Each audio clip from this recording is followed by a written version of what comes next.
Welcome to Coruzant Technologies, home of the Digital Executive Podcast. Do you work in emerging tech, working on something innovative, maybe an entrepreneur?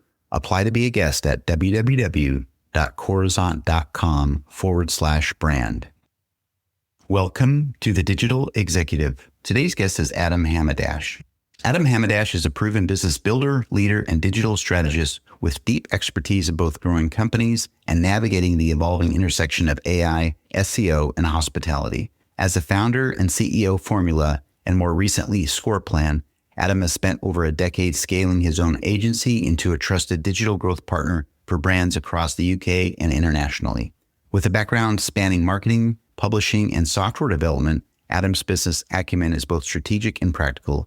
He's helped clients grow revenue, build high-performing teams, and systemize success, making him a go-to voice for anyone looking to scale with clarity and purpose. Well, good afternoon, Adam. Welcome to the show. Thanks, Brian. Great to be here. Absolutely, my friend. I appreciate it too, because you're in the London area in the UK and I'm in Kansas City. So we've got about a 6-hour difference. And I know it's hard to balance those calendars. So thank you. And Adam, if I could, I'm going to jump right into your first question. You've scaled Formula into a leading digital growth agency over more than a decade. What were the biggest turning points that took your agency from early stage hustle to a truly scalable, systemized business? Yeah, okay. Well, big question to start with. I would say I would answer in 3 parts, Brian. I would say first, one of the biggest turning points is COVID. I think that was true for so many business owners. In January 2020, we were absolutely booming, but we were also kind of rattling as a business. We were kind of taking on a bit too much work and everything was just kind of bursting at the seams. So after obviously the COVID gaps that sort of ensued for many companies, that kind of pause allowed us to just take a breath and realize, okay, what systems are lacking in the business? And that sort of really helped us get to a faster, more stable level of scale. So that was certainly one. Maybe a year or two later, to the second point around that is EOS. So for those unfamiliar, the Traction book. It stands for Entrepreneurial Operating System. And I read that book and I was like, oh, yes, okay, I get it. So we started implementing that in our business and very quickly realized that I'm a visionary. I needed an integrator. An integrator is somebody that does the day-to-day execution, hold people accountable, stuff that I'm not really great at. And so I'm proud to say I've got one of those now and we work really well together. And also adding things like our weekly pulse meeting, we call it. We have a dedicated space to tackle particular issues, whereas before it was kind of like, this thing's happened, so let's all jump on a call. And actually that was kind of a bit of a time sap. So that would be the second point. And just finally, I would say this year is probably where we've seen the biggest scale. We decided to rewrite the agency model. We came up with this idea that actually imagine an agency that obsessed about its clients' growth, not its own. So we made some bold choices to limit our capacity to 20 clients only. So we work with a very sort of select group of clients. We got rid of all the juniors in the team. We only have senior people, really experienced people in their particular field. We got rid of all long-term contracts and we actually built our own proprietary ScorePlan technology to allow us to add a lot of value sort of beyond our sort of small pool of 20 clients. So I'd say those 3 things are the biggest turning points to where we've got to today. Thank you for unpacking that. And that helps. We have a lot of entrepreneurs that are in the audience, but also on the show as a guest. But I liked how you learned a lot through this. Scaling can go in spurts, obviously, but the pandemic provided challenges for everybody, but particularly you highlighted that, but it allowed you to reset during this time. And I want to focus on this. This has come up a few times on the show, is the EOS, that Entrepreneur Operating System. I've heard a lot about it, and I think a lot of people probably should look into that if they're looking to kind of reset. So thank you.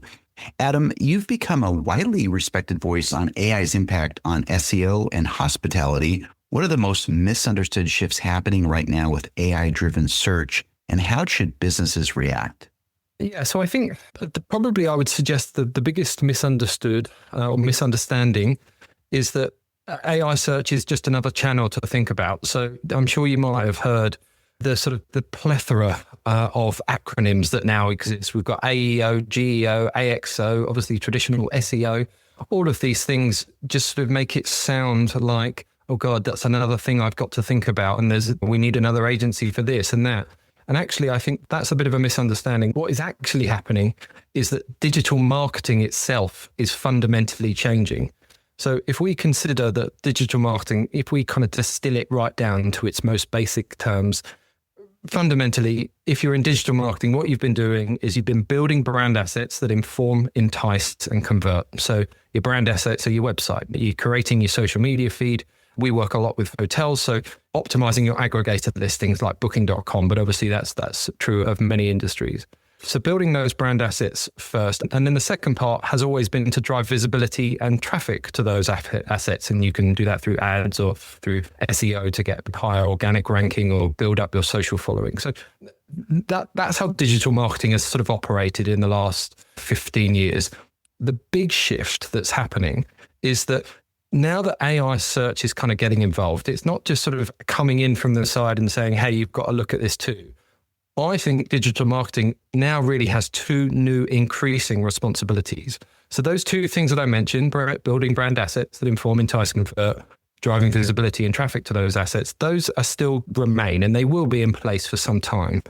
But most importantly, I think brands have to consider that the two new responsibilities are get recommended by AI and influence what AI is saying about you. So we call this the AI shadow. It's almost like the interpretation of your brand that AI is making. And that's built up from kind of a melting pot of your online reputation, your unique selling points, but also almost like an impartial critique, as if you were a restaurant and a journalist has come around and given their sort of impartial appraisal. So I think being very mindful of those two new growing responsibilities is essential for brands and any businesses as we sort of move into this new era of search. Thank you. I think that's really important. And like you mentioned, digital marketing is really fundamentally changing. Traditionally, and you said this isn't changing, building the brand assets and then driving visibility and traffic to those assets will always be there. But your big shift, and I want to highlight this for the audience, is that AI search, getting recommended by AI and influence AI on your brand. So I think that's important. And Adam, hospitality is undergoing rapid digital transformation from AI-powered chat to predictive pricing to automation.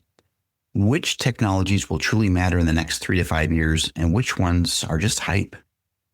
Yeah, so I think to answer that question, I would suggest if we look at what's happening in the Google traditional sort of page. I say Google, obviously it's all search engines, but we all know in the West, Google is sort of the biggest market share by some margin. So if we take hotels, for example, you search for hotels in New York, wherever, what you're greeted with in traditional search is 21 different options. And those can typically take the form of paid search ads, now AI overviews. There's typically 3 hotels in the hotel pack. And then you've got the hotel pack being the sort of little map feature that's relatively new.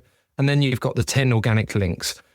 If you contrast that with what's actually happening in AI search, so whether that be through Google's AI mode or ChatGPT or Perplexity or any of these other tools, what you're getting is not 21 different options. You're getting 4 highly curated, highly personal options specifically related to your previous browsing behavior, purchase behavior, and the prompt that you put in.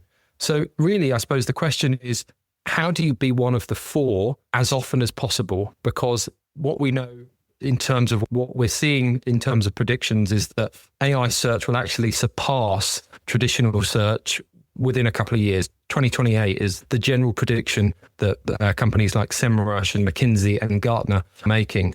So really, yeah, how do we be one of the 4? And I think what it comes down to is making sure that you've got things like reputation intelligence platforms are really, really essential. So your online reputation now carries a lot more weight in the sort of the age of AI search than it ever has really done in the age of traditional search. So really what it means is that each negative review is kind of working against you like never before. Previously, it was a general sentiment and customers looking through, in my space, TripAdvisor, for example, and just having a look and looking at the negative reviews. But now AI is being able to pull all of that out and feed that back into customers as a way, and they see that stuff long before they ever make it to your website as well. So that stuff's really important.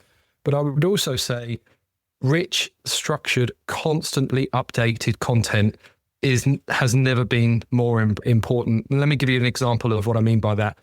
If you consider that you're a disabled guest and you're not particularly great at walking, and you go to an AI platform and you say, look, I'm a disabled guest, I'll need an accessible room, and I really want to know how far the accessible rooms are from the restaurant in that property. The AI tool will recommend the hotel in this example that has detailed that information on their website.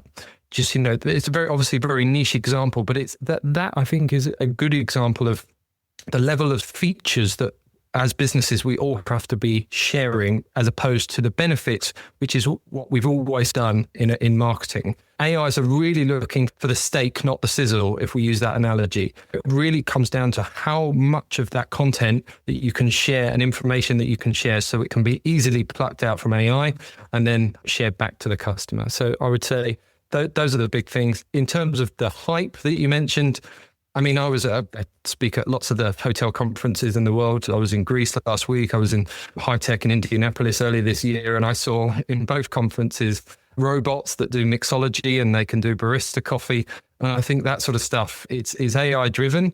But I think, to be honest, it's all very novel and, in my view, not really going to take off in hospitality. So I'd say steer away from the kind of novel robotics and look at the sort of the more data focused ways that AI is impacting business. Thank you. Really appreciate that.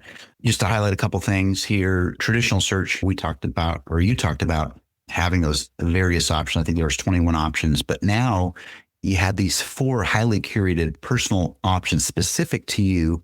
And what I took away from that is really the big question nowadays with AI is, how do you become in one of those 4, right? And yeah, you did talk about that reputation intelligence is key. And of course, producing rich, fresh, and good structured content around your brand or your business is important. So thank you. And Adam, the last question of the day, looking ahead, how do you see AI reshaping the future of SEO, digital marketing, and consumer behavior, not just in hospitality, but across industries adopting more advanced digital tools? Yeah, I mean, I love this question because I think really what you're asking is, how far are we going to go with this as an industry, as a world, in terms of the AI adoption? And I think it comes down to this: when customers trust that AI will find near perfect travel options for them or near perfect purchasing options for them, everything changes. So currently, most people, I think, are using AI like just another search platform. It's a bit more tailored and targeted, and you can be a bit more sort of contextual and conversational with the prompt, as opposed to looking for something like, I need some black shoes, or I want a hotel in this location, for example. But when every customer trusts their own highly personalized, curated agent to research, book, and purchase on their behalf, that's game changing. I think we're way off this, by the way. I think we're years away, probably 3 or 4, maybe even 5 years plus from this becoming mainstream, but it is becoming certainly more possible. And in terms of, I think what it really comes down to, if and when we get to that phase, we'll start having to market to agents, not people. And then it comes back to, it's all about that kind of analogy I shared earlier. Sell the sizzle, not the steak, is what we're told as sales professionals, because ultimately you want to be selling the benefits, not the features. Actually, we need to flip that on its head and be talking about all of the features in depth, so that AI agents can pick that out and work out what's going to be best for their customer. And I think, just to bring this, to give you an example, in hospitality, the Expedia Path to Purchase report, which they released in 2023, so a couple of years old now, that they found that on average, travel customers are visiting 141 pages of travel content over 45 days before making a purchase decision. I mean, that's enormous. And what that tells me is it's a highly considered purchase, and it's a long process to find travel. So I think customers are now looking for those ways to streamline that process, let the AI do the hard yards for them. And if and when we get to that phase where it becomes not so much AI assisted and human approved, it becomes much more like, hey, this is what I need. go buy it for me, then it's a really big shift for businesses in all industries. So I would say, yeah, that's the biggest change I can see reshaping how we do digital marketing. Thank you. I really appreciate that. And we've seen quite a bit of shift. We probably talked about AI the last 2 years on the podcast, but I've definitely seen a big shift in this agentic movement. And like you said, when customers trust, when their AI will find that near perfect travel, buying, and service options, you talked about going into the future, marketing to agents will be more important than consumers because agents will be able to dial in those consumer specific interests. And then last thing is, I didn't know on average 140 pages of content over 45 days before people will make a purchase on a travel option. So that's amazing. Wow. Yeah, it's just the data is pretty robust on that. Obviously, it depends on the importance of the stay. As consumers, we're spending so much time researching, and I think we're all looking for ways to cut that down. So yeah, interesting times ahead. Absolutely. Adam, it was such a pleasure having you on today, and I look forward to speaking with you real soon. Thanks, Brian. Bye for now.